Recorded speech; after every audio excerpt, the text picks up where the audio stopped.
Hi guys, Roman Sliders here, Happy New Year, and welcome to a brand new episode of the Reviewz. This time I'll be reviewing Final Fantasy VII. This game's my favourite Final Fantasy game, and the game that got me introduced to the series. It took me a very long time to complete, but it still holds up today as one of the best games around, with an engaging storyline and good gameplay. Well, I hope you enjoy this review of Final Fantasy VII. Final Fantasy VII is a role-playing game developed by Square, now Square Enix, and published by Sony Computer Entertainment, and was the 7th entry into the Final Fantasy series, released in 1997 for the Sony PlayStation and a year later for Windows. Final Fantasy VII was the first 3D game for the franchise, featuring fully rendered models on pre-rendered backgrounds. The game was also the first in the series to be released in Europe, and follows the journeys of Cloud Strife, protagonist who joins the rebel organization Avalanche to stop the Shinra Corporation from draining the energy of the planet and using it as an energy source. As the game progresses, Cloud has to face a much larger threat from destroying the entire world from the game's main antagonist, Sephiroth.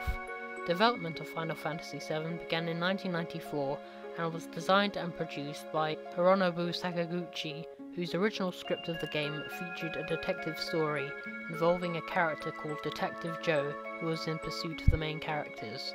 The game was originally intended to be released on the Super Nintendo, and then later on the Nintendo 64. However, the N64 cartridges lacked the storage capacity, and the only format at the time that could handle the information requirements were CD-ROMs, so Square decided to release the game for the PlayStation instead. This decision ended a long-term relationship between Square and Nintendo, as all previous Final Fantasy titles had been released on Nintendo consoles. As with other games of the franchise, Final Fantasy VII consists of three main areas: the overworld map, field maps, and the battle screens. The overworld map is a scaled-down 3D model of the fictional world, where the player travels between the game's locations. On the field map, the characters traverse across accurately scaled environments made up of 2D pre-rendered backgrounds. The battle screens are 3D representations of a particular area, where the player commands their party in turn-based strategy battles, known as active time battles, though having battles randomly occur while you're exploring can be extremely frustrating. As characters suffer damage, the limit break bar increases, allowing that character to unleash a powerful attack. Each character has their own individual limit break attack, which can be upgraded to 4 levels of strength, with the exception of Cait Sith, who only has 2 levels. Magic, known as materia, can be used for summoning spells, magic attacks, and infused into weapons to make them stronger. The more certain materia is used, the more experience points it can gain to be upgraded.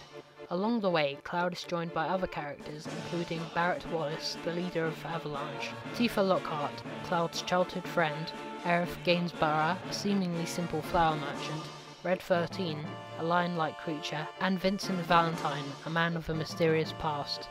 The character models have several different appearances, a super deformed look on maps and a more realistic appearance in battle, although from Final Fantasy VIII the super deformed look will be replaced permanently with the realistic interpretation. Final Fantasy VII was the first game in the series to have the character models consist of fully rendered polygons, rather than 2D sprites as with the previous games.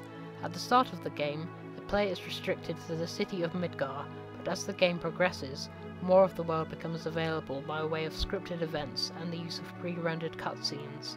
I'll always remember the first time I escaped from Midgar.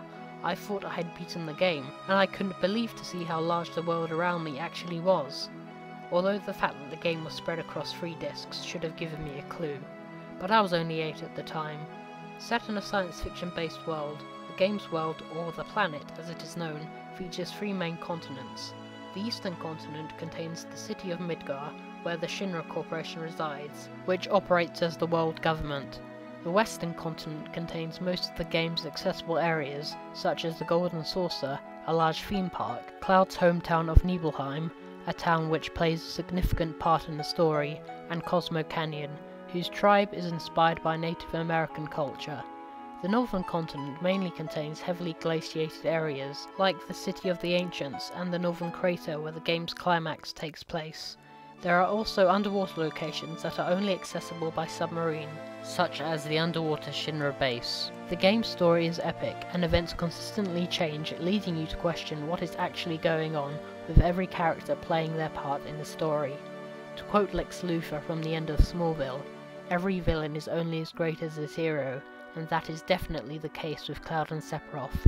Each character defines who the other is, building from a student-mentor relationship to a major plot twist which literally turns the protagonist's world upside down. This game makes you care about the characters, so when something does happen, you want to continue the game to find out what happens next. I lost countless hours playing this game, wanting to get to the end, which when I did, felt like a huge achievement. The soundtrack, composed by Nobuo Uematsu, truly gave life to the world in Final Fantasy VII, creating iconic themes and allowing the player to become emotionally involved with the events of the game, and stands the test of time today. Standout pieces include the Overworld theme, Tifa's theme, and Aerith's theme, allowing the player to connect to these characters and the world they inhabit, moving from slow, peaceful music to more discordant melodies to create a sense of dread and foreboding. With all that's been said, it's no wonder Final Fantasy VII is the best-selling game of the series, with a legacy including a CGI film sequel entitled Final Fantasy VII Advent Children, a prequel game, Crisis Core, a sequel, Dirge of Cerberus starring Vincent Valentine, and a rumoured remake. Final Fantasy VII is one of the greatest games ever made, so dust it off your shelf and start playing. Well, that was my review of Final Fantasy VII. If you like what you saw, please hit the thumbs up button and leave a comment in the section below, and please support my work by subscribing to my channel. Well, until next time, peace out guys, and remember, like a boss.